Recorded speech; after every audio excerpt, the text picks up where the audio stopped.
और क्या रिफॉर्म्स आई? Financial sector reform. Financial sector क्या?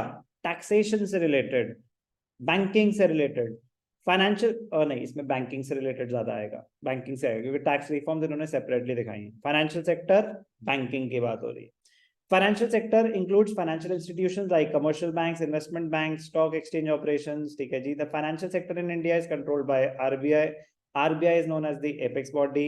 As ठीक है, उनके लिए ठीक है जो मनी एंड बैंकिंग कर चुके हैं कि RBI, also known as the central bank, it is the apex institution. It controls the other commercial banks. It occupies the topmost position. RBI decides the amount of money that banks, they fix the reserves, CRR, SLR, they fix the interest rates, nature of lending. कहना क्या चाहते हो? Reforms क्या आई हमारे लिए काम की चीज तो वो है, आरबीआई क्या है? ओके, रिफॉर्म्स क्या आई? Important change in the role of RBI. RBI was, the role of RBI was reduced from a regulator to a facilitator. कारण ज्यादा ना सर पे चढ़ने की जरूरत नहीं है, हमारे कमर्शियल बैंक्स बोल रहे हैं आरबीआई को रेगुलेटर टू फैसिलिटेटर। आप हमारी मदद के लिए हो, तो जब हमें जरूरत होगी ना हम आपको पूछ लेंगे, तब तक हमारे ऑपरेशंस में ज्यादा इंटरफेयर ना करें, हमें पैसा बांटने दें, आंख बंद करके हमें ग्रो करने दें। समझ आ रही है बात?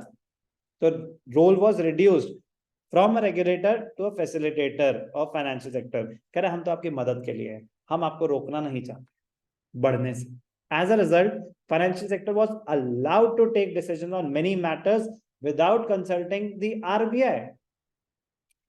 As a regulator prior to liberalisation, as a regulator पहले क्या होता था? आरबीआई फिक्स करता था इंटरेस्ट रेट, बैंक्स के भी, अभी भी आरबीआई फिक्स करता है बट वो रेपो रेट फिक्स करता है, बैंक्स का रेट वो फिक्स नहीं करता। कह रहा भैया रेपो रेट ही है, बाकी आपकी मर्जी है, आप जितनी मर्जी पे लोन बांटो, आप जितना मर्जी इंटरेस्ट दो, हमारी तरफ से कोई रिस्ट्रिक्शन नहीं। पहले आरबीआई कंट्रोल करता था कि सेविंग्स अकाउंट पे आप कितना इंटरेस्ट देंगे, एफडी पे आप कितना इंटरेस्ट देंगे, लोन किस इंटरेस्ट पे देंगे। आफ्टर लिबरलाइजेशन वो रेपो रेट फिक्स करेगा, वो रिजर्व रिक्वायरमेंट्स फिक्स करेगा, कमर्शियल बैंक में आगे पब्लिक को किस रेट पे इंटरेस्ट देना है वो कमर्शियल बैंक की मर्जी। कह रहे वो तो आपको कंपटीशन फेस करना है ना, आप अपने हिसाब अपने आप रेट फिक्स करें, वो आपकी मर्जी है, हम इस रेट पे आपको देंगे।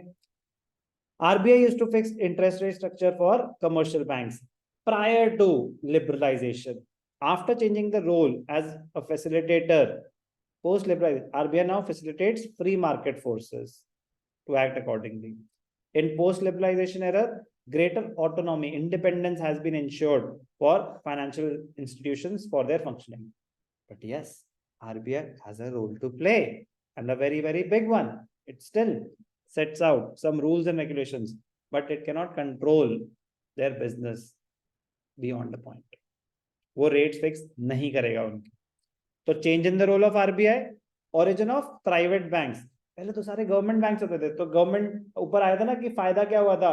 It mobilise savings, it motivated the people to save more money, क्योंकि बैंक्स थे, गवर्नमेंट बैंक्स थे, people had faith in government banks, तो पैसे डिपॉजिट करते थे। पहले होते ही सिर्फ गवर्नमेंट बैंक्स थे मेजरली, बहुत ही ना के बराबर होते थे प्राइवेट सेक्टर बैंक्स। तो लिबरलाइजेशन के बाद origin of private banks, the reform policies led to the establishment of private sector banks, Indian as well as foreign. For example, Indian bank आपका HDFC, ICICI सब Indian banks हैं।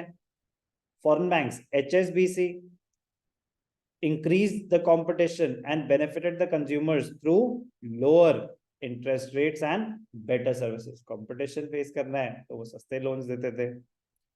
Increase in the limit of foreign investment. Financial sector reforms में number 1, change in the role of RBI from a regulator to a facilitator. Origin of private banks, पहले सारे government banks होते थे, private banks आए, not just Indian, foreign banks भी आए। Increase in the limit of foreign investments in the financial sector. The limit of foreign investments in banks was raised to around 74%. foreign investors, FII, foreign institutional investors, such as merchant bankers, mutual fund, and pension funds, were now allowed to invest in Indian financial markets. Though the banks have been given permission to generate resources from India and abroad, certain aspects have been retained with the RBI to safeguard the interest of account holders and the nation. क्योंकि banks में लोगों का पैसा है, तो कह रहे ठीक है, we are not trying to regulate, we are just playing a role of a facilitator, but still we will keep a close watch on your operations, और जहां भी हमें लगेगा ना कि कोई वायलेशन हो रही है तो हम वो होने नहीं देंगे, हम चाहे तो आपका लाइसेंस कैंसिल कर देंगे, क्योंकि public money is invested in the banks. So to safeguard the interest of the public, RBI still has a lot of powers. Okay. So third was increase in the limit of foreign investment. It was increased to 74%. 74% तो मतलब majority तो 51 पे आ जाती है, 74% तक allow कर दिया. Ease in expansion process. Banks were given freedom to set up new branches after fulfillment of certain conditions without the approval of RBI.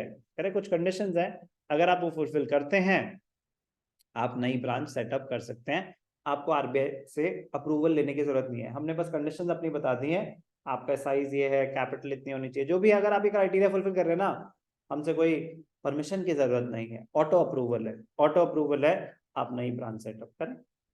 Ease in expansion process, origin of private sector banks, increase in limit of foreign investments, change in the role of RBI. So foreign financial sector reforms under liberalization.